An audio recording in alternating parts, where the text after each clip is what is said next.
Sejam muito bem-vindos ao Dinheiro Limpo Podcast. Hoje eu tenho uma convidada muito especial. Eu, na verdade, já queria falar com ela há muito tempo. Só que como eu tenho dívidas, e eu já disse que é ela, então já sabes que é uma mulher, eu tenho dívidas grandes. Eu não conseguia trazer ela no podcast, tentei algumas vezes, ficou difícil, mas viajei umas 18 horas de propósito para sentar com ela. Ela é uma pessoa que é grande entendedora de saúde, principalmente no aspecto de nutrição, e vai garantir que nós consigamos viver até 100 anos. O meu plano é viver até 100 anos. Então a Sara, ela vai nos dar um plano, eu falei o nome, mas pronto, ela vai nos dar um plano para nós vivermos até os 100 anos. Vamos olhar para tudo que nós temos feito errado. Porque é que nós precisamos fazer correto nessa fase, dentro daquilo que é a nossa possibilidade, que é a nossa realidade, contexto e tudo mais. E a Sara vai nos trazer aqui algo brutal e é uma conversa que eu estou muito, muito ansioso para ter. Sara, muito bem-vinda ao Dinheiro Limpo Podcast. É um prazer enorme estar aqui contigo. Prazer é todo meu, principalmente por estrear, não é? Estamos de casa nova, estamos na Wow Media e tudo mais. Então é um prazer enorme estar contigo. Sara, apresenta-te para quem não te conhece. Acho difícil, nós ligamos à internet e já recebemos chicotes todos os dias de manhã, mas quem é a Sara? Exatamente. Então, a Sara é uma mulher focada em saúde e longevidade, especialista em emagrecimento saudável. Uau! Saúde, longevidade, especialista em emagrecimento saudável. Ou seja, não é para emagrecer com feitiço. Tipo, vocês querem, nos dias de hoje, não está dando nada e... Não, a Sara é especialista. Processo de emagrecimento saudável. Como é que começas isso de... Como é que te focas na nutrição? E como é que é a realidade aqui em Angola? Porque, nós estávamos com cada vez mais peso, estamos a comer mal. Qual é o nosso problema? E como é que tu começas nisso? Na verdade, este problema não é só em Angola. Este é um problema global, não é? Eu digo sempre, antigamente o nosso principal problema era a falta de comida. Uhum. Nós tínhamos grandes problemas com fome. Hoje em dia é o oposto. O poder de compra, não é? Até certa forma, para a nossa saúde não foi tão interessante. Yeah. Na altura nós comíamos os alimentos mais naturais, não é? Que tínhamos acesso. Nós íamos à escola a pé, né? Andávamos longas distâncias, não precisávamos praticar atividade física porque a gente já praticava, mas hoje em dia tem todo tipo de táxis. Tipo aquela mentira dos pais, né? Que eu andava 30 km para ir à escola. Sara, isso é mentira, também não é para tanto. Eu sei que estava mal, mas também 30 km, ir e voltar 60. Você não tem como, é complicado. Mas tens toda a razão, tens toda a razão. Pois é, então e era isso. E hoje em dia a gente tem tanta comida À disposição, à né? disposição, aplicativos para pedir, é tudo. Então aquilo, até certa forma, foi desnecessário. Facilitou e tudo mais, a modernização, mas para a nossa saúde foi a coisa, assim, a gota d'água. Oh. Porque na altura, para parecer um obeso era muito difícil. Yeah. Hoje em dia você sai para a rua, em 10 pessoas, 3 é obeso. Isso é verdade. Isso é verdade. Eu fico muito preocupado. Eu, em particular, eu tenho histórico de obesidade na família. A minha avó maravilhosa, Dona Ingrácia, que Deus o tenha, ela morreu num processo de uma cirurgia por causa de redução de estômago. Ela era mesmo muito, muito, muito gorda. Até no golfe, quem conhece o golfe, ela era mamã gorda. Okay. A mamã gorda, se alguém já ouviu, era minha avó. Então nós já temos base de há muito tempo, tá vendo? Então somos dois. E dentro da minha família tem um histórico grande de obesidade, meus tios e tudo mais. Eu cresci muito magro mesmo. Eu até aos 18, 19 anos eu parecia que estava quase a desaparecer. Mas de repente comecei a ganhar peso e hoje justifico com a genética algo que talvez seja a mudança de comportamento. O que é mais problemático ou o que é mais comum?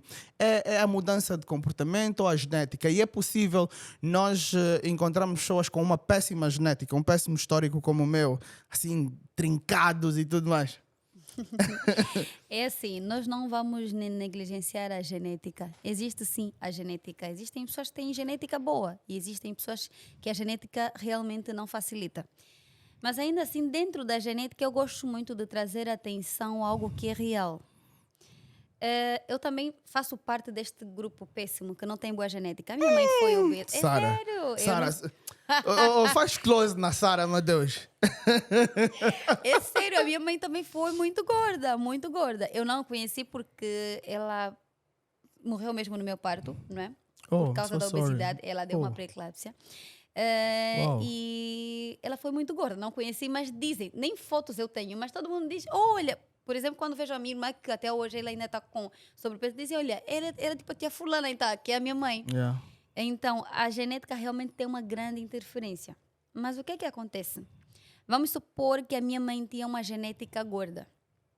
Eu nasci da minha mãe e cresci com ela. Eu não cresci com ela, infelizmente, mas acontece que nós crescemos com os nossos progenitores. Como é que a minha mãe alimentava-se? Então, ela, basicamente, o filho aprende com os progenitores. Se no pequeno almoço ela era do tipo que gosta de frituras, ultraprocessados, então eu aprendo com a minha mãe. Naturalmente, eu vou me tornar obesa também, porque eu aprendi com ela. Então, contém sim o fator genético, mas também tem esta particularidade hábito, né? da gente aprender com os nossos progenitores. Sara, eu vi quando falaste da tua mãe. Não se preocupe. Não, a eu não cara... conheci, para mim é... Não, it's okay, mas eu entendo. Pá, eu entendo o que é perder uma mãe, porque eu perdi uma tia-mãe, que para mim era a mesma coisa. Nós não sou, sabe como é que é? E eu sinto isso. Será que isto que aconteceu em ti, da pré-eclâmpsia da tua mãe e o facto da tua mãe ter perdido a vida quando tu nasceste, moveu-te para cumprir essa tua missão na nutrição? Ou isso foi uma coisa que aconteceu esporadicamente? Olha, moveu-me muito porque desde que eu perdi a minha mãe, pronto, não digo muito perdi a minha mãe porque eu não era gente, Exato. mas desde que eu perdi o meu pai, porque eu perdi também meu pai na doença, ele tinha esteatose hepática, tinha fígado gordo. Ok. Então, Também tem a ver com má alimentação. para piorar, meu pai era magro, tá a perceber? Oh, Meu pai era magro, era esbelto, mas ele tinha gordura no fígado. Quer dizer que ele não engordava por fora, mas internamente. ok. Então acaba sendo pior. Por isso é que eu digo, você que é jovem, que está magro, você tem que cuidar da saúde. Não é que tu estás magro, tu podes tudo. Ok. Meu pai tinha esteatose hepática, mas era magro. É incrível. Não... Como é que chama isso? Escliatose? Esteatose hepática, excesso Ok. de gordura no fígado. Ok. Quer dizer, Ah. a estética ela é importante, mas não é fundamental, Não porque é tu podes ter fundamental. gordos saudáveis e magros doentes. Exatamente. Não esqueça de colocar um like, subscrever o canal, porque sempre que tu deixas um like e subscreves o canal, o YouTube entende que esse conteúdo é interessante e acaba enviando para mais pessoas, para mais famílias. Nós, aqui no Dinheiro Limpo, fazemos todos os conteúdos chegarem a vocês gratuitamente. E para nós continuarmos a aumentar a qualidade dos convidados que trazemos para cá e fazer com que esses episódios sejam sempre muito, muito, muito interessantes, esse é o único favor que alguma vez vos vou pedir. Então, coloca um like, subscreve o canal e partilha com quem quiseres. Vamos juntos. E eu sei que existe dentro da genética, principalmente hoje na nossa geração mimimi, que não se pode usar a palavra gordo, não se pode também usar magro, tal como no Brasil agora já não é mais todos, porque agora é todos, né? Porque tu podes ser homem ou mulher, podes ser o que tu quiseres. Existe todo esse processo e de certa forma nós... queremos normalizar o excesso de peso. Inclusive existem influencers sobre excesso de peso, mas 99% delas acabam morrendo depois de 3 anos quando começam esse trabalho. E nós queremos achar que isso é normal. Eu entendo, por exemplo, que a beleza tem um padrão, né? E o padrão da beleza é muito Sara, principalmente na Europa. Aqui em África é diferente, né? Mas principalmente na Europa é assim um padrão mais magra e tudo mais. E, de certa forma, agora começa a entrar na indústria da moda as modelos plus e a normalizar-se o excesso de peso. Eu sei que tu és uma mulher um pouco controversa e gostas de falar dessas coisas. O que é que tu achas disso? É assim, eu tenho um tema que eu uso muito nas palestras, que é o corpo fala. Ok. Como eu já disse, eu estou magro, eu posso tudo. Até aí tudo bem, né? Porque o teu corpo não está a falar. Eu prefiro o obeso, porque o obeso, ele comeu, o corpo falou. Ele mostra, tem indicadores que alguma coisa não está bem. Exato. E agora você que é magro. Onde é que o corpo vai falar? Ainda posso. Não, ainda posso. E ainda dizem, como é que Doentes silenciosos. Exato, é mesmo doença silenciosa.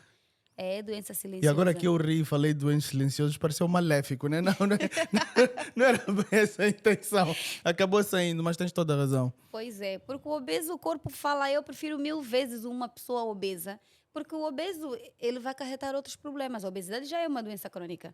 Aí vai ter mais resistência insulínica, vai ter colesterol alto, esteatose hepática, que eu já mencionei. Então, o corpo dele está a falar, e quando o corpo dele fala, você vê um obeso, até uma criança de 5 anos sabe que é obeso. Yeah. Consegue dar um diagnóstico. Yeah. Olha, ele é gordo, sim. Yeah. Agora o magro tem que fazer uma série de exames. O obeso não tem muitos problemas. Então, é assim, hoje em dia tem essa questão, né? Eu conheci algumas influências que são do tipo aceita-te como tu és. Exato. Pois, só que quem diz isso, eu acho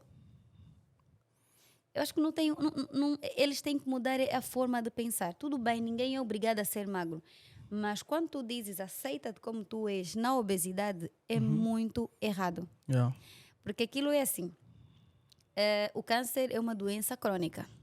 A hipertensão, a diabetes, a obesidade também. Que fazem parte do mesmo nível. Por que que podemos normalizar ou romantizar a obesidade se o câncer a gente não romantiza? Yeah. A É como se hipertensão a gente a normaliza. obesidade não. As pessoas olham para a obesidade como não sendo terminal e se calhar podemos levar assim, mas se nós formos a olhar a média de vida, né? Acho que para quem é uma pessoa saudável e para quem é obeso é completamente diferente. Mais problemas cardíacos e se calhar uma das principais causas também de problemas cardíacos que passa pela obesidade. Mas é possível nós revertermos esse cenário e com que facilidade é possível? Porque às vezes nós estamos num cenário que parece difícil, principalmente porque nós temos algo que em economia nós chamamos preferência temporal, que é aquela situação em que nós preferimos as coisas hoje do que amanhã. É como se fosse uma criança. Uma criança, se tu lhe dizes, olha, queres esse doce hoje ou deixa para te dar 50 doces amanhã, eu acho que em 99% dos casos ela vai preferir os doces hoje. Então nós mesmo depois crescidos, economicamente explicando, nós temos essa preferência temporal. Nós queremos 100 mil kwanzas hoje do que 1 milhão daqui a um ano e nós justificamos com inúmeros fatores, vou fazer isso com dinheiro, vou fazer aquilo, mas no final ninguém quer esperar. Quando olhamos para o processo de reversão da obesidade, como é que funciona isso? É possível, de facto? É possível, sim, é possível. O nosso maior problema é mesmo isto, é aceitar o processo. Porque possível é. E felizmente emagrecer é muito mais fácil do que ganhar peso. Imagina isso, Euclides, durante quanto tempo você ganhou os... Quantos quilos a mais que tu tens? Olha, eu estou com... E eu vou assumir um compromisso contigo aqui, Sara. Vou mesmo te apontar dedo. Nós vamos gravar aqui alguns podcasts e quando fechamos a temporada, Sara, eu tenho que perder esses 18 quilos a mais que eu tenho. 18 quilos a mais, pois é. Eu assim já sou considerado obeso. 18 quilos, 20 quilos já entra na classe do... Vocês dois não vêm. Ainda... Fiquem Estás onde quase, vocês estão. estás Né? Uau, Pois é. 20 quilos a mais do que teu o índice peso de massa ideal. ainda não é 30. 20 quilos a mais já entra na classe dos obesos. Depois eu às vezes passa um pouco despercebido, estás a ver? Pões assim umas roupas largas, Exatamente. tens um braço, um peito, fica tipo...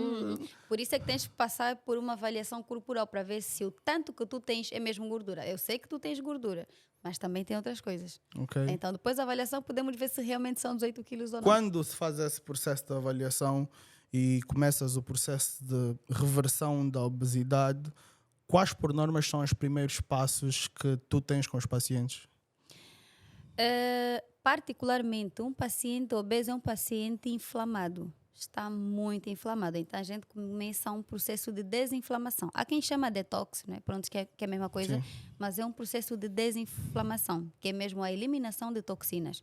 Porque não tem obeso que não tá sempre inchado. O gordo não tem só gordura, tem também intoxicação, que são líquidos que estão retidos no corpo. Então, a gente começa tirando essa intoxicação para favorecer o emagrecimento. Aí, não terminamos de responder aquela pergunta que falamos sobre aceitar o processo, Sim. não é? É possível, sim. Eu digo até 18 quilos, Euclides, eu consigo te tirar no máximo em 3 meses. Se fores muito sério... 3 mesmo. meses? 3 meses. Mas eu sei que esses teus 18 quilos tu não ganhaste em 3 meses. Ei, Não. eu acho que foram 3 anos. Exatamente. 3 então, anos. Logo que eu ganhar me é mais mudei para o Reino difícil. Unido, de certa forma comecei a ganhar peso porque mudei a minha rotina. E olha, Sara, eu muito sinceramente acreditei que eu fosse entrar no melhor momento da minha forma, porque eu saio de casa, eu tenho um ginásio que fica aberto 24 horas por dia. Uau. Não fecha. Feriado, Natal, Que Ano sorte. Novo, 24 horas por dia. Eu já me inscrevi num clube em que eu pagava 160 libras todos os meses durante o período de 1 ano e meio. E estamos a falar de quase 190 mil kwanzas ou 200 mil kwanzas. E eu tinha tudo, ginásio, sauna, tudo. E não emagreci. Foi o período que eu mais ganhei peso. E eu sou um indivíduo extremamente comprometido com outras coisas. Só que às vezes a rotina do trabalho e a inversão de prioridades levou-me a esse ponto que eu estou. Principalmente porque eu reconheço que eu tenho facilidade em perder peso. Então eu às vezes relaxo um pouquinho. Exatamente. Yeah. Este é realmente o problema, porque, como eu digo, o problema não é emagrecer. Emagrecer, qualquer um profissional, tem muitos profissionais bons que orientam o emagrecimento. O problema é nós. Como é que tu aceitas isso? Como é que tu aceitas o processo? Ah, tudo bem, eu quero emagrecer 20, 30 quilos hoje, mas tem que ter calma. Tu tinhas o ginásio perto de ti, não é? E poderias muito bem fazer o melhor uso. Mas não, e ainda assim, como eu digo, a atividade física é um processo que ajuda a dieta. A dieta, os especialistas chamam que ela vale 70% e o treino por 30%. Mas existe a dieta cetogênica, né, que é uma dieta muito usada. Aqui em Angola ainda é muito pouco usada, que ela vale por 90% e o treino por 10%. Então, Cetogênica? cetogênica. O que é essa dieta cetogênica? Não queremos esquecer. O que é isso? A dieta keto, a dieta cetogênica é uma dieta alta em gorduras, moderada em proteínas e baixíssima em carboidrato. É como se fosse uma low carb, que é a dieta convencional. Mas Calma aí, queres que eu coma gordura para eu emagrecer? Exatamente. Me explica a dieta lá isso, cetogênica... Como é que eu vou comer gordura para emagrecer? Aquela picanha com aquela banha? Estás a falar muito... Com aquela banha, o salmão, exatamente. O que é que acontece? Nós precisamos da energia, nós precisamos para obter energia, precisamos do açúcar, que é o carboidrato, e da gordura. Só que na dieta cetogênica, zera-se o açúcar. Então, se você zerou o açúcar, tem que colocar a outra fonte de energia, neste caso, a gordura. Gorduras saudáveis, né? A gordura do bacon, da picanha, a gordura animal principalmente. Todo tipo de proteína é liberado, todo tipo de vegetais acima da terra, não é? Por exemplo, a batata está por baixo, por cima tem a folha. Então, só o que estiver por cima, tu podes comer. Todo tipo de gordura, o abacate, não é, que é uma gordura também muito boa. Okay. Então, basicamente, a tua alimentação fica baseada nesses alimentos. Algumas frutas que não têm muito açúcar, no caso do muna, os berries, todos os frutos vermelhos. Então, o açúcar é pior que a gordura? Claro. Para engordar, o açúcar é muito mais rápido para engordar. Então, o churrasco está liberado? Está liberado. Eu nunca tirei churrasco nos meus pacientes. Então, essa é uma dieta que ela emagrece muito rápido, mas por ser restrita, as pessoas não querem fazer. Eu faço sem qualquer problema. Mas carne com fungo com molho de tomate, que restrição é que tem aí? Nós podemos comer isso Na sempre. cetogênica já não vai entrar o fungo. Entra tudo menos o fungo. Não entra nenhuma fonte de amido. O amido é açúcar, é carboidrato. Então, se for na low carb convencional, que também emagrece, mas não com a mesma rapidez, entra. Mas na cetogênica já não entra. Quando estás a dizer low carb, tira todos os carboidratos. Estão a falar nada de farinhas, nada de low, é baixo. Ok. É só baixo, não é 100. Não é 100, baixo. Pode colocar, por exemplo, o arroz, mais uma quantidade mínima, a batata doce, mínima. Mas isso assim, emagrece mesmo, Sara. Mas a gente tem que compensar com outro... Porque, estás a ver? Porque o problema também, eu acho que é também a quantidade, né? Porque mesmo que eu coma o que estás a dizer, se eu for comer naquela quantidade da satisfação, da fartura... Não, mas na cetogênica tu não vais conseguir, porque só a gordura, ela já garante uma boa saciedade. Os vegetais também dão saciedade. Então tu vai prender mesmo, olha, chega. Não vais conseguir, porque parece que quando a gente vê um prato saudável, isso não vai me encher. Tenta comer. Tu vais parar no caminho.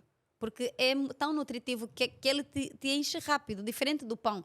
Se eu comer aqui um pãozinho com manteiga, quentinho, vai uns 3, 4. É, à vontade. Experimente. Não tem como, é rápido. Tem uma dica da bolacha que tu dás com relação ao pão. Isso é verdade, Sara? Explica lá só para a gente entender. É que as pessoas recorrem muito à bolacha de água e sal, né? Por ser crack, né? É pequenina, pode tudo. 6 bolachas de água e sal é um pão. E que 6 bolachas de água e sal tu comes em meio minuto. Calma aí, aquele saco vem tipo 60 bolachas. Já imaginou? São 10 pães. É só contabilizar. Quer dizer, estás distraída a mamar um saco de bolacha de água e sal comer 6 pães. Porque o que nos engorda não é o excesso de comida, mas é o excesso de calorias. Okay. Já imaginou? Um pacote daquele de bolacha pode ter equivalente às calorias de uns 10, 12 pães. Uau. Então, por isso é que eu digo, vá pelo pão, que garante mais saciedade, que tu vais conseguir rechear com ovos, com qualquer coisa que tiver em casa, uma fonte de proteína. que será melhor para ti do que a bolacha que você varre aquilo aí assim rápido. Quer dizer, comes aparentemente menos, mas tem muito mais Exatamente, do que o densidade pão. calórica que o pão. Então, Uau. no emagrecimento temos é que ter noção do que é importante. Ok. É quanto, porque eu quero ficar saciada. Então, prefiro comer 2 pães que vai me inchar Sim. do que umas 5, 6, 7 bolachas. Que vai só me enganar, né? Exatamente. Aquilo é só enganar, é só enganar. E as pessoas recorrem lá porque não, como é pequena, não vai me fazer mal, não vai. Engorda muito, porque Então, tem calorias. O que fica aqui é 6 bolachas, um pão, então coma 5,5, né? É mentira. Que isso não é verdade. Sabe quando falamos de colesterol, né? Eu até hoje já fui ao médico, né? E em algum momento já tive colesterol um pouquinho mais alto, mas já há alguns anos depois normalizou tudo, mas nunca entendi lá bem também o que é tal colesterol. Só te dizem, estás com colesterol alto, tens que comer isso, tirar aquilo. Qual é o impacto que esse colesterol tem em nós e como é que funciona esse processo do controle do colesterol? O colesterol, muita gente acha que o colesterol é a gordura. É a gordura que a gente come, vai dar colesterol, mas é mesmo o açúcar. Quando o paciente consome muito açúcar, o que acontece? Ele consome açúcar, aí o pâncreas tem que produzir insulina para pegar este açúcar, né, em forma de glicogênio e mandar para o fígado, glicogênio hepático, ou para o músculo, para nos gerar energia. Só que o que acontece é que a nossa demanda de açúcar é muito alta do que o que a gente pede. Nós precisamos, se calhar, de 10 gramas de açúcar, estamos a consumir 50. Então, aí o corpo tem o excesso e ele tem que armazenar de alguma forma. Então, ele cria o colesterol ou pronto, que é a própria gordura e fica nas veias, não é? No sangue. Então, causa, assim, vários problemas. Doenças cardiovasculares, o paciente perde, principalmente se for um paciente que não suplementa, ou um paciente que não tem um adequado consumo de proteínas, então o colesterol vai estar sempre alto. E o perigo é que é uma doença silenciosa. Né? Colesterol, você não sente, está tudo certo, mas faz muito mal. Nós quando olhamos para hoje, as mulheres e os homens no geral, vemos um alto índice de infertilidade. E nas pesquisas estão muito associadas aos processos de alimentação má, né, que as pessoas por norma têm. Até que ponto é que uma alimentação má afeta a fertilidade feminina? Porque dizem que a masculina não atua do mesmo jeito, mas calhar tu vais explicar isso. E como é que uma reversão no processo alimentar torna o organismo reprodutor funcional de novo? Pois é. É assim, principalmente, eu não sou especialista em reprodução, mas Sim, eu sim. recebo muitos casos de pacientes que tinham problemas sérios de fertilidade e a gente começa o processo de emagrecimento e o paciente Fica grávida. Então, aquilo é assim, a obesidade e a infertilidade andam juntas. Ok. O meu paciente, eu só digo, olha, relaxa, vamos começar a fazer uma alimentação anti-inflamatória, porque quando você não come os alimentos certos, você não consegue produzir os hormônios que você deseja, que o teu corpo pede. Tu vais ter uma queda hormonal, vais ter uma sinalização de leptina, grelina, que são os hormônios de saciedade de fome, diferente. Então, quando a gente começa a comer os alimentos certos, fazer uma dieta anti-inflamatória,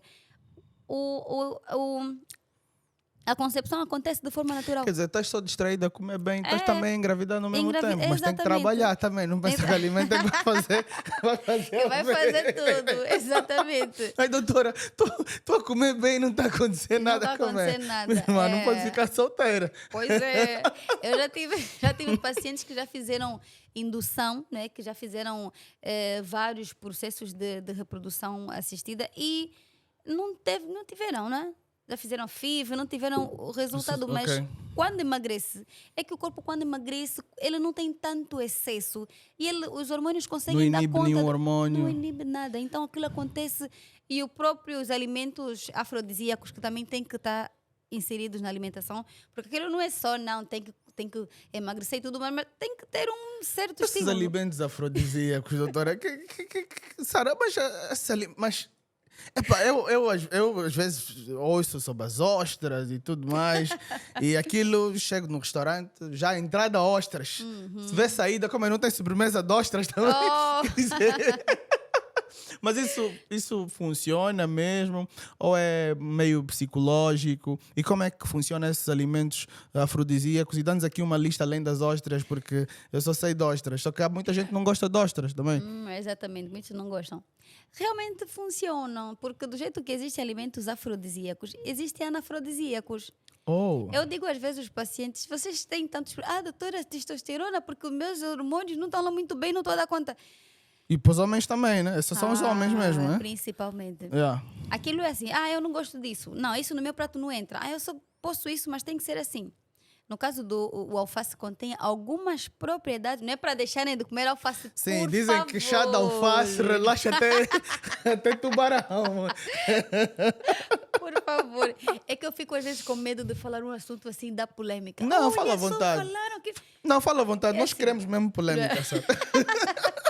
Mentira, estamos a brincar. Pois é. Então, o alface contém algumas propriedades anafrodisíacas. Imagine só. Dá-me só Por um isso é minuto. que eu digo. Vou só ligar para a Ana para dizer que não quero mais salada. Olha, salada note. Salada note. A salada de alface. Até só gosto mesmo de cebola com tomate. Não é? E pepino. Vamos pôr lá isso que isso pode. Por favor, Sara. É injusto com o alimento. Eu vou chegar neste ponto. Diz lá. Por isso é que eu estou a dizer, o prato, né? Tudo bem. Alface, ele contém sim algumas pequenas, mas tem. Já o pepino é o oposto. O pepino, ele é afrodisíaco. Então imagina, se um prato tiver o alface e o pepino, é como se um vai inibir o outro. Então está tudo certo. Olha, Agora- sabes que existe ali uma história por trás do pepino que muitos homens dizem: eu não como pepino. Sei lá de onde é que isso está. É por isso que nós gravar podcast. Nós podemos falar o que nós quisermos. Né? E eu como pepino, mas eu gosto da salada picada. É assim que eu como. Eu posso comer um monte de salada É mais se estiver interessante, picada. para Se ser for honesto. assim, eu não gosto. Então não costumo ver os pepinos inteiros. Estamos juntos. Né? Isso é demais. Mas diz lá, continua lá. Pois é. Pepino é O afrodisíaco. pepino, a melancia, o cacau, não é chocolate, o cacau. Ok. Existem vários, a própria ostra, alguns mariscos, eles contêm essa propriedade sim. Só que é isso que eu digo, é uma série de fatores. Você quer estimular alguma coisa, mas não larga o álcool. Yeah. Não dorme em condições. O principal anafrodisíaco, né? Eu já aprendi essa palavra exatamente. hoje, anafrodisíaco. seus anafrodisíacos. Pois é, então é uma série de fatores. Tu estás a tentar corrigir um problema, mas estás a colocar outro. Eu digo sempre, estás a fazer isso, mas tem que ser de forma certa. Eu, por exemplo, estou há 15 meses sem álcool. 15 meses sem uma gota de Sim, álcool. senhora. Se eu tivesse combinado esses 15 meses sem álcool, com pelo menos 6 meses de uma dieta altamente, eu acho que eu estava mesmo uma máquina. Estava com um nível físico brutal, tremendo, porque eu sinto-me muito bem. Eu, sem o álcool, sinto-me extremamente bem. Em alguns momentos em que estou assim no ambiente com os amigos, que é para não ficar com aquele ambiente doce, eu bebo uma cerveja sem álcool às vezes, mas é muito, muito, muito raro, muito raro. Ok. E sinto-me extremamente bem. Vejo a diferença que o álcool faz no corpo. Não é como se eu também bebesse o tempo inteiro, mas aquela indisposição pós-álcool eu não sinto mais. E obviamente sinto falta do que o álcool representa, mas temos preocupações também maiores. No meu caso foi a título pessoal, decidi cortar, mas como é que alguém corta o álcool assim nos teus pacientes que chegam e dizem identificas um problema, como é que eles normalmente conseguem cortar o álcool? Porque isso pode ser vontade de muita gente que nos ouve e não sabe como, fica a tremer, estás a ver? Quando chega já quinta-feira, 23 horas, se é a quinta se fazer de sexta, como é que acontece isso? Como é que as pessoas cortam por dar um álcool? É assim, infelizmente a minoria consegue. Porque o álcool é muito mais além do que a gente vê um copo, não é? Só de bebida. Pelo menos, eu digo assim, vamos começar do pequeno. Quantas cervejas você bebe? 7. Vai reduzindo, bebe uma cerveja, bebe água. Tu vais ter que tentar reduzir a quantidade de ingestão para ver se o corpo pelo menos dá conta. Eu digo sempre, para quem tem a preferência da cerveja, este é um assunto, assim, complicado. Porque a cerveja, tu não consegues beber uma ou duas. Cerveja não dá. A cerveja é um Uma taça de caminho. vinho até dá, mas uma cerveja... A cerveja é um caminho sem volta. Yeah. Então, quando chega um paciente, doutor, eu sou viciada em cerveja. E eu fico assim, como eu vou começar a ajudar ela? Porque é pesado você falar, olha, deixa de beber. Deixa de beber, Eu recebi uma paciente, isso foi ano passado, e ela até já tem uma série de problemas de saúde, muitos problemas de saúde sério. E eu disse, olha, tive autonomia de dizer isso porque a saúde dela está por um fio. Ok. Eu disse, dona fulana, tu vais ter que deixar o álcool. Sabe o que ela respondeu? Se eu deixar, não vou ter alegria na vida. Mas tu já és doente, não és uma... Tu bebes álcool? Eu? Uhum. É muito assim... Andas alegre? O suficiente? Por acaso, ela... Porque há muitas alegrias no álcool. Mas é muita alegria. E as pessoas sempre... Luanda é estressante, então o álcool ajuda a relaxar. Realmente ajuda a relaxar. Yeah. Só que... Quantas vezes tu vais precisar relaxar com o álcool? Yeah. E a cerveja em si, como é que ela funciona? Ela dá a barriga que falam ou não dá? E por que é que há quem bebe tanta cerveja e não tem barriga?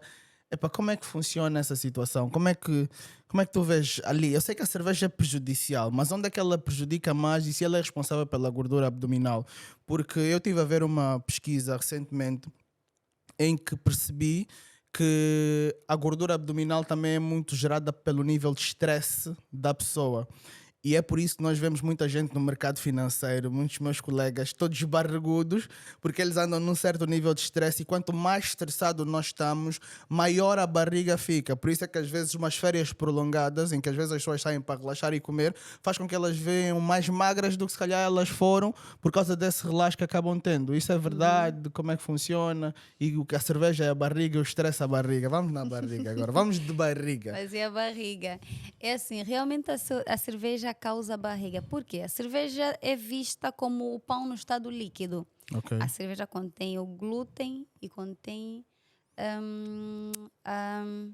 o carboidrato, que é o Ok. açúcar, não é? É tudo que o pão tem. O problema da cerveja, o principal problema, eu já disse, é a quantidade. Não tem como uma pessoa, pronto, se é apenas uma cerveja, está tudo certo. Mas a pessoa não bebe minha cerveja. Yeah. Eu ouço na rua que dizem que uma traz o quê? Dor de cabeça. Dor de cabeça, uma dá dor de cabeça. Uma dá dor de cabeça. Então, com quem diz aqui, uma eu não vou fazer. Então, a cerveja é a quantidade. Uma cerveja, não é? Uma cerveja, ou 6 no total, aquilo vai dar mais ou menos uns 2 copos de açúcar desse que estamos aqui a ver. Muito açúcar. Calma aí. 2 copos desses? Exatamente. Tem muito açúcar na cerveja. Sabes, porque eu já reparei em uma situação, Sara. Às vezes nós pegamos uma bebida, pega a água, né? Uhum. E começa a colocar açúcar na água. E olha para quanto de açúcar precisa para ficar tão doce como a gasosa. Uhum. É muito açúcar. Muito, é muito. E a gente às vezes, por exemplo, está a tomar chá, né? E ali dissolve muito mais rápido. Põe 1, 2, 3, 4, 5, 6 colheres de açúcar. Quem faça isso para ficar doce no nível do Do refrigerante. refrigerante, exatamente. 2 copos nas 6 É cervejas. muito açúcar. Então já imaginou todo aquele açúcar? Como eu já disse, aquilo dá um excesso. Yeah. O stress também ajuda, não é, na questão de... Temos 2 hormônios, que é leptina e grelina, estão ligados à saciedade e fome. Então, quando o nível de estresse está alto, estes 2 hormônios não conseguem sinalizar. É como se, sim, eu não tenho fome, mas ele está a sinalizar, porque alguma coisa não está bem. Se tu não deixas o teu cérebro relaxado, ele vai procurar o relaxamento noutra coisa. Come. Então aí você vai começar a acumular gordura na zona abdominal, principalmente, Yeah. por ser a zona mais prática, né? Porque o nosso intestino está aqui, Yeah. que é lá onde tudo acontece. E a barriga já está logo presa, está aqui, né? Nessa Yeah. posição. Então é muito mais fácil acumular gordura nessa zona do que, se calhar, na bunda, né? Porque as pessoas que estão a querer ganhar Quem peso. dera, né? Então, Pois deve é. ser por isso também nós vemos tantos magros, barrigudos. Que às vezes tu olhas para alguém, se calhar se estiver de costas, parece que é um indivíduo magro, né?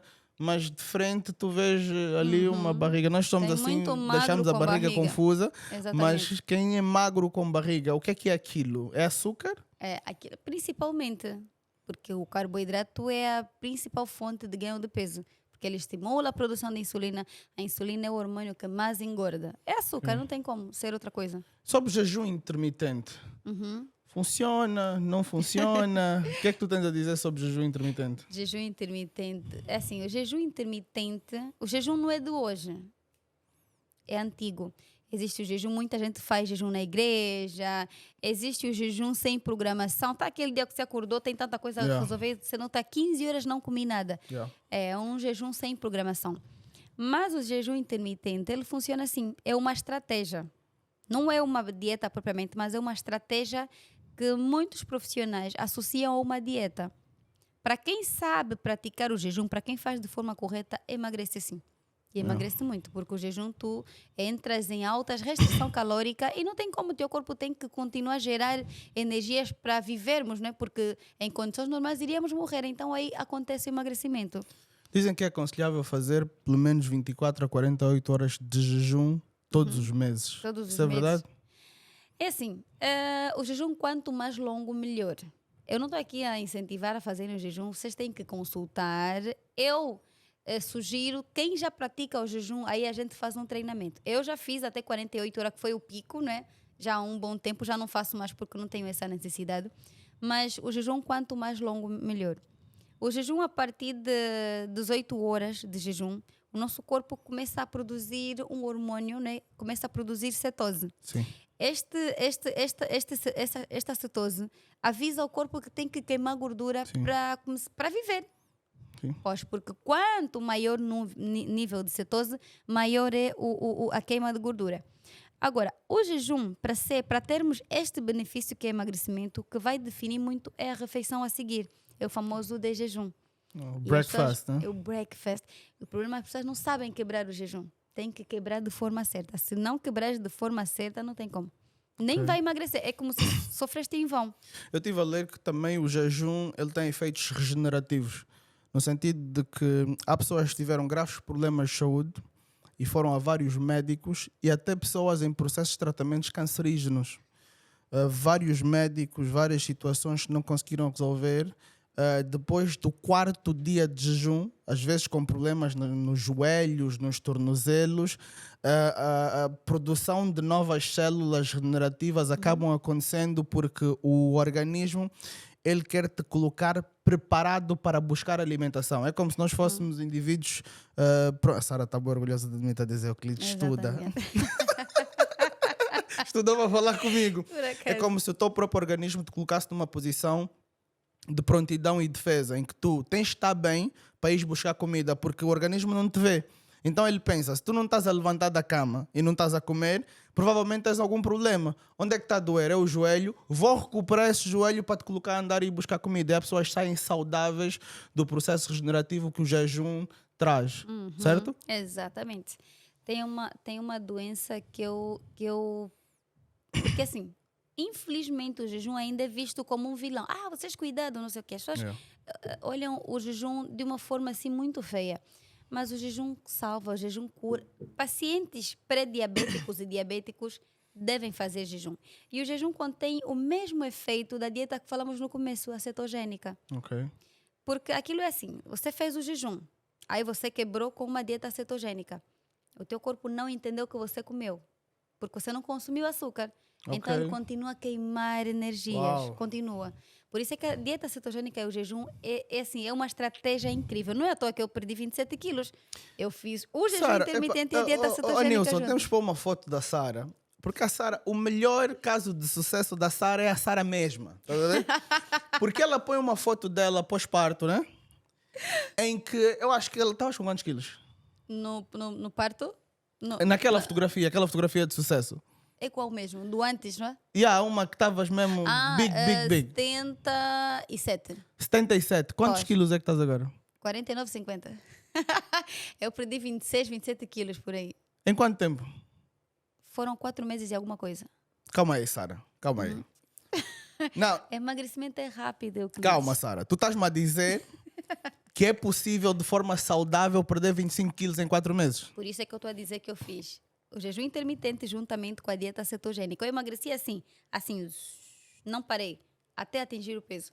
Não é aquela de não, perdi 2 quilos, não, depois fui de feira, não, depois fui por uma festa, não, um casamento, perdi mais 2, recuperei. Não. Eu emagreci e parei. 6 quilos por mês. Ou mais, depende muito. Sara, vamos fazer o seguinte. Vamos fazer o seguinte. Não, calma aí. Vamos fazer o seguinte. Estamos aqui no podcast, em estreia. Vamos fazer o seguinte. Sabes, eu quase todas as coisas que me comprometo na vida a conquistar, eu conquisto. E graças a Deus, Deus me dá a força para que eu consiga correr atrás disso. O meu calcanhar daqueles é a comida, Sara. São poucas coisas que eu gosto tanto quanto comer. Tá a ver? E depois nós temos aquela cultura de que a fartura é que nos traz o bem-estar. Se tu fores para casa, eu vou querer cozinhar para ti um monte, vou querer dar bebida. Isso acaba sendo uma coisa cultural também, se calhar nossa, enquanto africanos, enquanto angolanos. Então, para mim, não há maior sacrifício do que ficar sem comer do jeito que eu gosto. Mas é um desafio que eu quero me propor e eu estou aqui a fazer esse desafio contigo publicamente. Sara, vamos fazer o seguinte. Eu faço o que tu quiseres durante 4 meses. O que tu quiseres durante 4 meses. E eu não vou falar 6 quilos por mês. Eu quero só perder 5 quilos por mês. Eu vou perder 20 quilos. Depois, vamos fazer um antes e depois. E se eu perder esses 20 quilos, Sara, eu vou fazer com que tu sejas... Vou contribuir melhor para tu seres a maior nutricionista de Angola e da região. Uau! Porque eu vou usar o tempo inteiro para todo o sítio em que eu for o meu sucesso como o teu sucesso. Ai, e eu que falo bom. com tanta gente e eu vou me comprometer em falar o teu nome pelo menos a cada 100 palavras, Sara, tá a ver? Para que as pessoas saibam que tu és capaz de fazer isso. Porque tu fizeste isso contigo e fizeste isso com várias Com outras muita pessoas. gente. Tu és uma profissional excelente. Tu até já fizeste um plano para mim que eu não cumpri. Então não é like, não, só está a falar isso porque veio no podcast. Não. That's true. Sara, podemos fazer isso? Assumimos esse Ai, compromisso? é a coisa que eu mais gosto. Vamos fechar? Vamos a isso. Está fechado? Então é assim, pessoal. Vamos contar. Hoje é dia X de X. Nós não vamos dizer o dia, mas vocês vão ver porque eu vou colocar na descrição. E eu vou fazer um update para vocês. A cada 2 semanas, na nossa newsletter, eu vou enviar o peso que eu estava e o peso que eu estou agora. Uau. Eu tenho 4 meses com a Sara. Isso vai deixar a Ana muito orgulhosa, porque ela tenta e eu não consigo.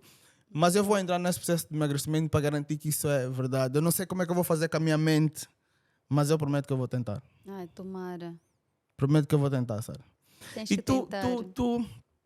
por que é que se ganha, agora já cortando isso, já estou também a fugir da minha responsabilidade, eu estou arrependido, minha cabeça está a dizer, meu Deus, como é que se Não, vais corta essa fazer. parte? Ai, já não tem Mas como não, cortar. já não tem mais como, está feito, Já era. está fechado. Por que é que as mulheres ganham tanto peso na maternidade? Por que é que há aquela vontade insaciável por continuar a comer? E depois diz que o bebê está a pedir, mas depois também se diz que o bebê não pede porque o bebê nunca fica sem. Quando tu não comes, ele puxa de ti. De alguma coisa. Por que é que as mulheres comem tanto na gravidez? Ou pelo menos a maior parte delas, porque também há aquelas que nem conseguem comer, né? Mas por que é que isso acontece? É assim, é natural, né? Porque chega uma altura, no começo, se tu notares que uma mulher está no começo da gestação e já está, quero comer isso, quero aquilo, grandes quantidades, aquilo, como dizem, é bungle. Ela só quer mesmo se mimar. Porque existe um momento certo que o bebê começa a ganhar peso e é bem no final da gestação. Terceiro o bebê trimestre. na barriga é no terceiro. O Yeah. bebê na barriga, ele não cresce, ele é formado. Yeah. Ele é formado e fica fininho. Quando ele chega à altura, não é? A aproximação do parto, aí sim, a fome aumenta para ele ganhar gordura. Só que não é aumenta e vai hambúrguer, gelado, pizza, lasanha, não. É comida. Yeah. Comida mesmo, frango, arroz, batata, legumes, fruta. É comida que tu tens que comer. Só que a mulher, ela vai se mimar. Eu estou grávida, posso tudo. O bebê... Pronto, tem essa linguagem, né? O bebê está a pedir, estou a comer para 2. Diabetes gestacional, né? Exatamente, diabetes gestacional. Que eu tenho pacientes que adquiriram diabetes gestacional e mesmo depois do parto continuaram diabéticas até hoje, infelizmente. Opa. Então não vale a pena cair nessa. Quem come muito ideologia de que a grávida come por dois é um caminho sem volta. É um que te ficha aí você foi. Vai ter o bebê e vai continuar a comer por 2, 3, e só multiplica, né? Exatamente. E vais ter aquele corpo realmente de mãe. Porque tu tens o bebê, não necessariamente tem que olhar para você, olha, ela tem filho. Não. Não Nós que precisa. estamos com o corpo de mãe sem ter filhos, porque nós somos homens, né? Temos que começar a ver isso. Mas, Sara, tu és mãe, não? Eu sou mãe. 2, 3. 3. Eu tenho 3 filhos. Really? Um tem 7. Não, janeiro. Ele faz a próxima semana. Um tem 7 anos, vai fazer 7. Uma tem 5 e a bebê tem 1 ano e 7 meses. Uhum. E aquela tua foto foi de quando? Eu Do acredito, primeiro, do tenho segundo muitas parto? fotos. Uma que estás assim num fato de treino, na eu já tinha rua. um filho. Já. Já tinha um, é. É que com um filho eu estava pior do que agora com 3. E depois dizem que os partos de cesariana, Uhum. eles, como a pessoa demora mais para recuperar, dizem que os partos de cesariana engordam, a mulher engorda. Eu tive 3 cesarianas. 3 cesarianas. Uhum. Então aí você estás a perceber que isso Yeah, nós mitos, estamos né? nós gostamos de culpar fatores externos. Foi a cesariana. Não, é a genética. Olha, é o trabalho, é o stress. Se a gente continua culpando Problema isso... na coluna, dizem que é a epidural. Exatamente. Então, pode sim interferir de alguma forma, mas não é impossível. Eu faço anticoncepcional, mas é impossível emagrecer. Podes não ter a facilidade da Joana, da Maria, mas você vai conseguir emagrecer. E se a pessoa se apegar sempre nesses fatores, não estamos a fazer nada. Porque eu tenho uma série de fatores também para não emagrecer. Eu venho de uma mãe obesa. Eu já removi a vesícula. Para quem já removeu a vesícula sabe a dificuldade de emagrecer.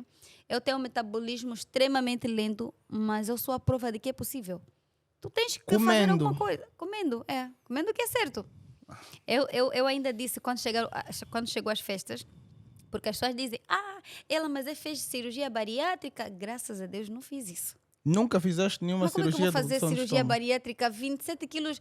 Pronto, é muita coisa, mas é pouco para fazer uma cirurgia. Um paciente reduz o estômago se quer perder acima de 40 quilos, 50 quilos, tudo isso. Yeah. Eu já emagreci a minha paciente, o meu maior, chama-se quê? Sucesso, ela perdeu 55 quilos.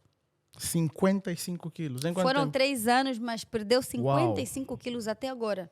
Ela tinha 151, agora está com 90 e tal. E continua no processo, porque era mesmo muito gorda. 55 quilos é 1,5 kg por mês. Isso é muito. Sem cirurgia. Assim. Então, é possível. Eu emagreci 27 quilos, mas eu já fiz casos pior que o meu. Eu já tive sucessos muito mais do que o meu emagrecimento. Então, é possível. Só que as pessoas, como sabem que é um processo, vai ser longo, é desgastante, vão ter que abrir mão de alguns prazeres. Então, essa é uma questão motivacional. Não estão dispostos a isso. Yeah. Aí coloca o impedimento. Um caso de sucesso muito grande para nós, mesmo para mim, vai ser... No teu caso vai ser rápido. Se cumprires, vais Vou emagrecer cumprir, muito Sara. rápido. Sabe por quê? Porque eu preciso fazer o podcast e parar de encolher a barriga. Exatamente. Tá Eu vendo? também era assim. Aquilo era... Tá saindo nas fotos. Olha, Yeah. já não precisa. Respira. Fica leve. Ela é vaidosa. A Sara me dá na não cara é? também. E depois a Sara, todos os dias de manhã, ela tem um espelho no escritório dela. Aquele espelho passa mal. Ela põe tipo uma pulseira na cintura. Tá vendo? Exatamente. Para viver o caso de sucesso dela. Sara, no nosso caso, por exemplo, só para as pessoas percebam como vai funcionar, o que é que nós vamos fazer primeiro? Assim, os nossos 2, 3 primeiros passos aqui, assim, diretamente. O nosso projeto. Nosso projeto. Eu quero te dar uma dieta cetogênica. Eu achei interessante, uma vez eu entrei numa tua live, assim, eu a andar com os stories e veio a tua live. E logo que eu abri a tua live, estavas a falar de jejum, falei, olha, eu quis abrir os olhos. E aquilo para mim foi muito interessante. Olha, eu estou a fazer... Yeah. Foi A muito Sara me ri lá, fizeste jejum, não mudou nada. Quando ela me viu, chegou aqui, ainda estás assim gordo. Sara, não é assim. Mas eu vi você a falar sobre o jejum, eu falei, olha, finalmente mais alguém que abriu, porque assim, dizem que é coisa, vocês cuidado, essas pessoas que não falam de jejum, não sei o quê.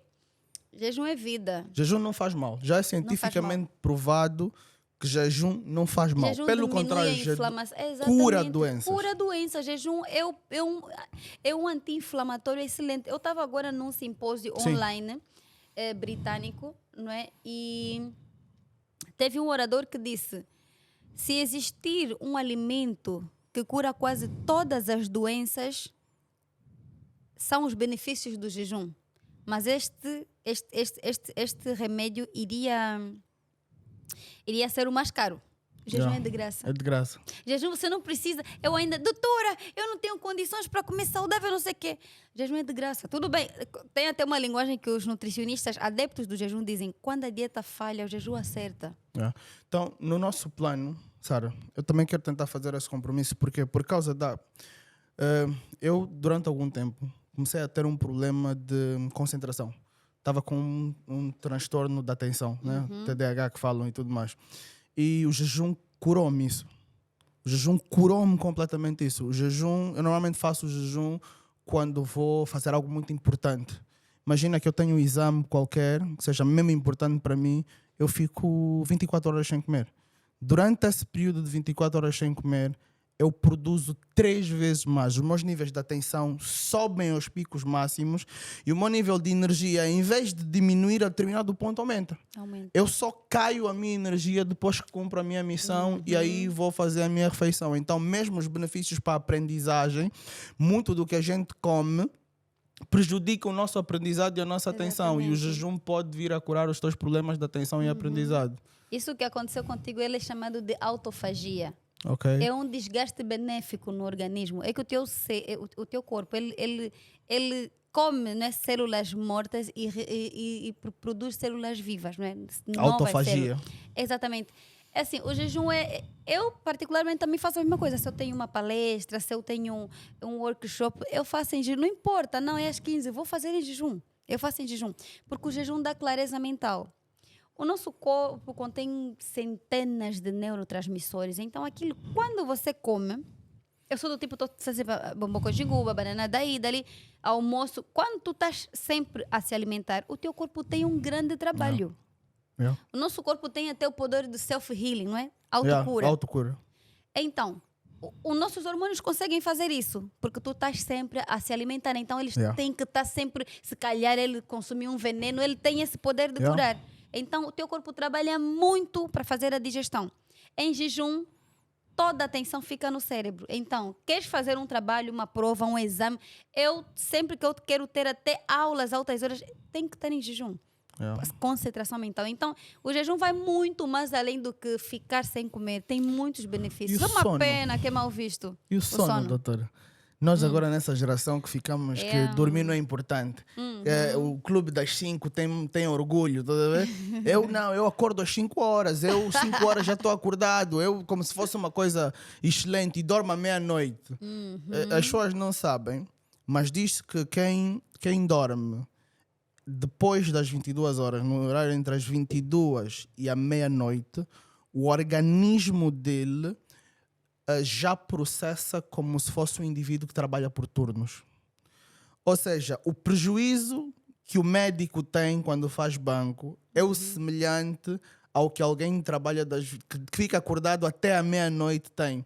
E as pessoas não dormem. E dormir é importante para o processo de emagrecimento. Se eu durmo cedo, eu não como tarde. E eu não tenho tanta energia quando vou para a cama. Porque nós estamos a dormir, não estamos a queimar mais energia e estamos com a barriga cheia. Então aquele acordar às 1 da manhã para ir comer chocolate deve ser terrível, não é? É terrível. Aquilo já é uma coisa assim... O paciente que me acorda para ir comer, aí já está noutro nível. Aí tá mesmo longe, precisa de uma terapia forte. O paciente tem que dormir. E o sono também é menos bom quando nós estamos de estômago cheio. Exatamente, porque assim, o nosso esôfago, ele é assim, ele começa daqui e desce. O esôfago, ele faz a digestão assim, em pé. Se tu deitas, ele também vai ficar deitado. Não faz melhor a digestão, vais ter refluxo.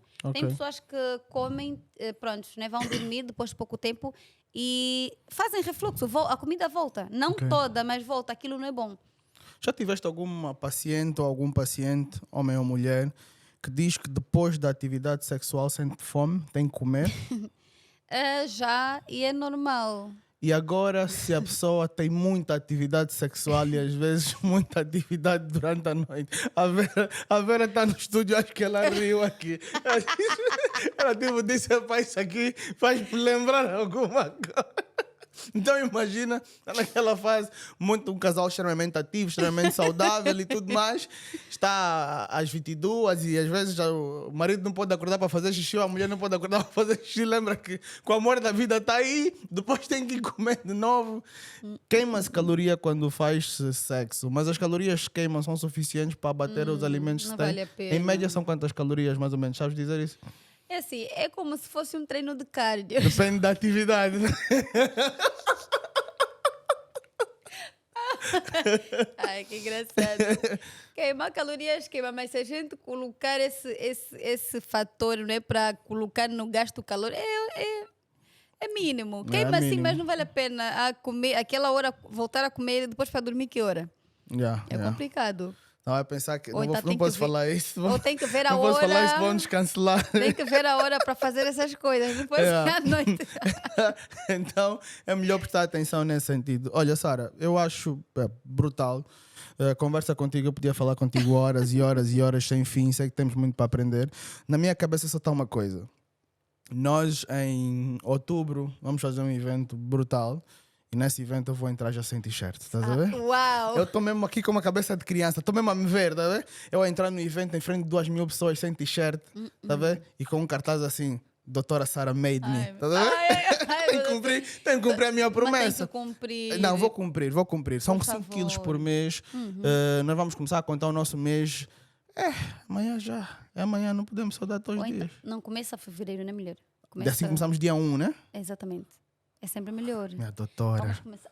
É assim, se cumprires, não vais ficar 4 meses, vais ficar bem menos. Isso não é bungle, não é Não é nada. bom, Guilherme. Até porque eu já tive casos melhores que o meu, que emagreceram muito mais rápido. E um homem tem uma. É assim, o homem não foi feito para ter gordura, foi feito para ter músculo. Então o homem naturalmente emagrece. Tu ficas aqui com os teus. Quantos quilos? É para falar. Pode falar? Vou falar, para nós também depois falamos de novo. Sim, Então vamos fazer o vamos seguinte, falar. Sara. Vamos gravar um segundo episódio quando eu perder os meus quantos quilos? 20 quilos, né? 20 quilos. Ok, são 94. são 99 quilos, Sara. Eu quis dizer 98 Mas não para é 100. ficar melhor. Hã? Não é 100. Não, não é 100, Sara. Não são 3, não são 3 dígitos, ainda são 2. Tá bom. Ainda são 2. Tá bom, 99. Não, assim 90. também não me motiva, Sara. Tipo, É que esse 99 é muito estranho, né? Sabe quando o professor te dá 9, eu falo, oh, dá 8 ou 10. yeah. Esse 9, pronto. Tá bom, Sara, 99. vamos falar 100. Vamos falar 100. Fica 100. Fica 100. Pronto, está aí 100. 100. Pois é, esses 100 quilos então, ou 99, eles vão sair em menos tempo. Vão sair. Vamos começar um protocolo assim, sério, bem sério mesmo, mas tens que ter muita seriedade. Tu já praticas o jejum, sabes quantas calorias tu queimas no jejum? Tu só não consegues ter os benefícios do jejum porque você quebra mal. Quebra mal, já. É só. Sabe, Sara, eu, dia 8 de agosto de 2024, vou fazer 4 anos. 8 não, desculpa, 7 de agosto. Amor, 7 de agosto. 7 de agosto, vou fazer 4 anos de casado. No dia 7 de agosto de 2020, quando eu casei, eu estava com 78 quilos. Ok, esse é o teu peso ideal. Yeah. Eu estava bonito, Sara. Eu olho aquelas fotos às vezes quando quero chorar. Às vezes estou com um problema muito grave, não estou a conseguir chorar. Abro Não é? aquele álbum de fotografias e as lágrimas não param de cair. Ai, que Mas é por aí que a gente vai voltar, não? vai. É por aí que a gente vai voltar. É possível. É Eu possível, tô com muita confiante. É só disciplina, porque o nosso corpo, ele emagrece. É só Boa. tu mudares os canais. Olha, agora é assim, ele emagrece. Ok. Sara, onde é que as pessoas te encontram para consultas? E nas redes sociais, tu és uma criadora de conteúdo tremenda. A Sara tem mais de... No total, quantos seguidores nas todas as redes sociais? No total, eu tenho 170 no TikTok e 150 no Insta. Então, são mais de 320 mil seguidores que a Sara tem. Ela tem muita autoridade, faz consultas todos os dias. Onde é que as pessoas te encontram para consultas e como é que as pessoas te encontram nas redes sociais? Nós vamos, obviamente, passar aqui o teu arroba, tá? Anilson, temos que passar o arroba da Sara, tudo bonitinho, direitinho. Onde é que as pessoas te encontram? Encontram-me, pronto, quem me encontrar no Instagram e pode fazer a marcação automática. Eu atendo agora na urbanização Boa Vida Ok. e também na Avenida Brasil. Ok. Estou mais próxima de todo E qual é o mundo. arroba no O Instagram? arroba DRA Sara. Ok, DRA Sara, DRA doutora Sara. Sara, né? Tá, epa, vamos encontrar a doutora Sara, seguir a doutora Sara para pegar essas dicas de nutrição e emagrecimento saudável que ela nos passa todos os dias. Sara, se for para deixar uma última dica a quem nos ouve, o que é? Última dica é muita disciplina. Tem muita gente que quer emagrecer, muita e muita gente. E eu digo sempre, do jeito que eu tenho pacientes bons que emagrecem muito, eu também tenho pacientes que não emagrecem. É simples, porque o emagrecimento depende 1% do profissional e 99% de ti. Imagina, tu é quem vais ter aquele autodomínio, estar numa mesa farta e conseguir ter melhores escolhas. Não moro contigo, então eu vou dar-te força, não é? Mas online, não é? Distante. Tu é quem tens que ter essa responsabilidade. Será que é importante para ti? Porque tu trabalhas muito, tu fazes muita coisa pelas pessoas e por ti. Quem vai fazer? Tu tens que fazer. Então tens que ter esse problema que tu tens, é geral, todo mundo tem. Essa procrastinação. Não, amanhã, olha, se calhar amanhã. Eles às vezes pegam uma receita minha, guardam, colocam assim, guardar. Eu vejo às vezes um vídeo que tem 20 mil visualizações, tem tipo 500... Keeping. Ela guarda para ver outro dia, mas será que você vai mesmo ir lá ver? Nós estamos sempre a procrastinar. Não, amanhã. Então é assim, façam alguma coisa.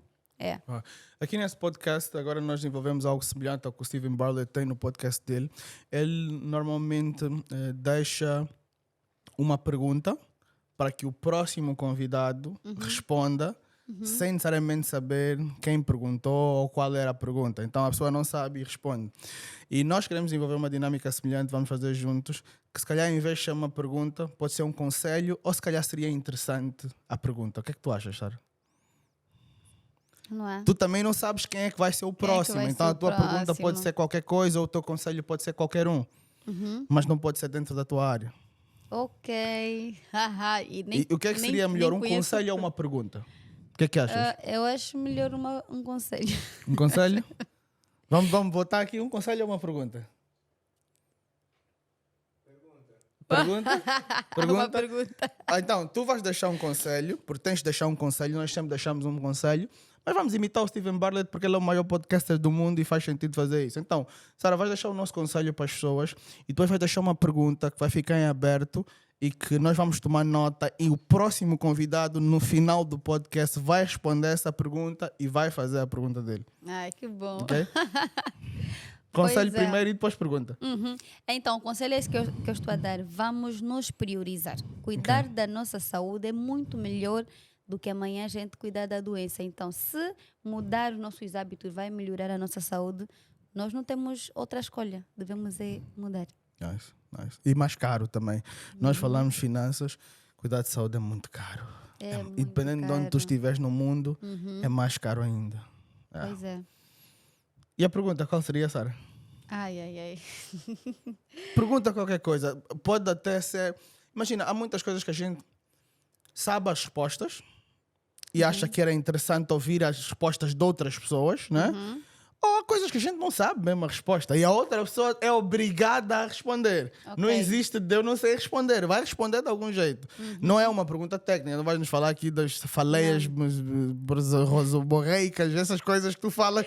Não, mas uma pergunta de vida, de alguma coisa mais genérica, de dinheiro, seja lá do que for, que nós podemos fazer de intimidade, o que for possível.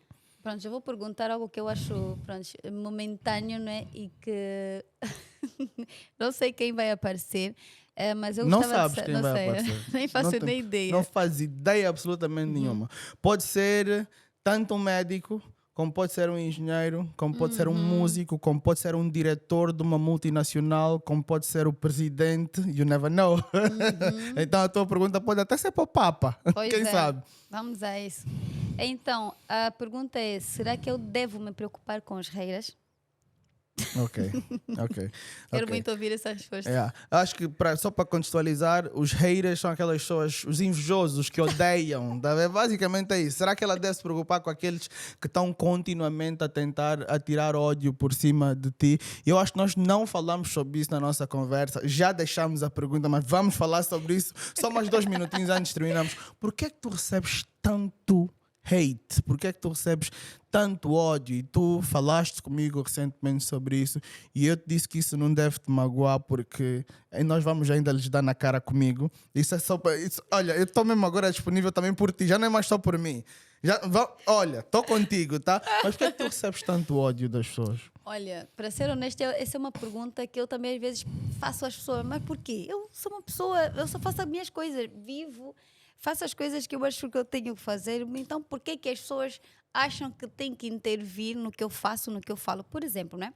Tem muitos profissionais na área da saúde que me fazem rir. São esses os haters, são mesmo os teus colegas. Eu não queria falar. Maioritariamente, infelizmente. Yeah. E eu queria muito que fosse diferente. Ou então os preguiçosos, os que não conseguem perder tipo 20 quilos como eu e assumir o Também, compromisso. sim, que estão sempre na zona de conforto Yeah. e que romantizam a obesidade. Tem os que romantizam a obesidade. Quando você romantiza a obesidade e você vê alguém a falar sobre nutrição, emagrecimento, tu sentes que está a te ferir. Então Yeah. eles sentem isso. Eu até entendo.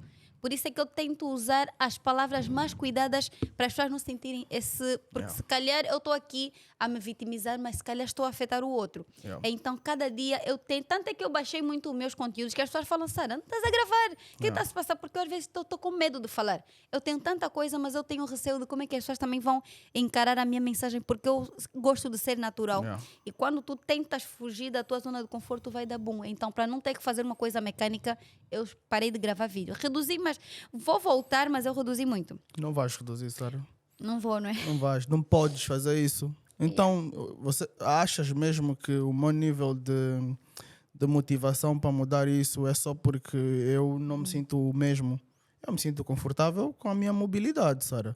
Mas o facto de eu te ver todos os dias faz-me perceber que eu posso ser a minha melhor versão. Estás a perceber? E que eu posso viver muitos anos, porque à medida que a gente vai trabalhando, vamos conquistando tantas coisas, nós queremos deixar cada vez mais tarde. Estás a ver? Não faz sentido tanto esforço para de repente cair ali duro porque tiveste. Como é que é aquela situação no fígado? Tiveste mastietas hepáticas. Exato, tiveste qualquer uma dessas situações que tu podias ter evitado. Então, eu e os milhares ou milhões que vemos os teus conteúdos todos os meses, nós queremos que tu continues a fazer o teu trabalho. As pessoas, e grave isso, Sara, as pessoas, principalmente os ignorantes, repudiam tudo que eles não percebem ou não conseguem. Então é normal. Muitas das vezes o ódio é um sinal de que fazemos bem, principalmente numa sociedade doente, numa sociedade que não consegue reconhecer o mérito, porque tem pouco exemplo de pessoas que conquistam o sistema, porque tem pouco exemplo de pessoas que conquistam o sucesso pela meritocracia. Nós estamos habituados a ver pessoas serem destacadas sem merecerem, pessoas receberem muitos louros sem nós vermos um histórico.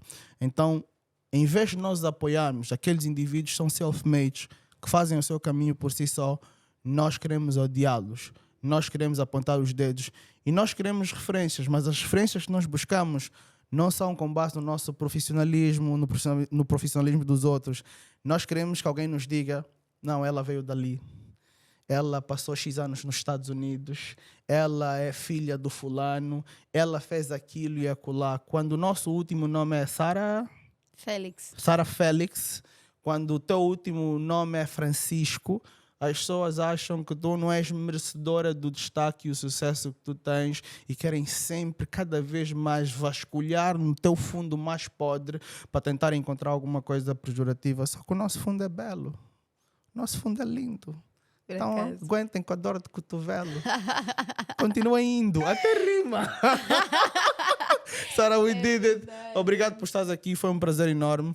E espero te ter aqui várias vezes, mas principalmente daqui a 4 meses ou menos, para darmos na cara dos invejosos. Exato, vamos dar, mais uma vez vamos mostrar, porque eu mostro resultados. A coisa que eu digo, vocês fazem reiras comigo, tudo bem, aceito, mas eu tenho resultado. Você nem sequer estudou, quem disse que alguém por exemplo, eu falo do jejum, as pessoas acham que é perigo para a saúde, mas eu tenho estudo, tenho comprovação. Eu sou formada em jejum intermitente, inclusive. Eu fiz esse estudo na pandemia. Então, eu tenho propriedades para falar sobre o assunto. Eu nunca vou abrir a boca sobre um assunto que eu não domino. Por exemplo, dieta vegana, não concordo e não domino, não falo. Raramente vai me ver a falar sobre veganismo, tudo isso. Não. Porque eu nem concordo e não falo mesmo. E sabe, Sara, então, continua a falar que és boa. Eu só continuo fazer, eu só faço aquilo que eu acho. Não, ela não se formou. Eu tenho estudo, eu tenho trabalho que é palpável. Você entra na minha rede social, você encontra, eu tenho conteúdos, eu motivo. Então, para mim, isso é o mais importante, porque eu não sou graduada em nutrição, eu sou pós-graduada e mestre. Por ser pós-graduada e mestre, eu não sou nutricionista. Eu faço parte do grupo dos nutrólogos, mas eles dizem que eu não estudei. É dando mesmo.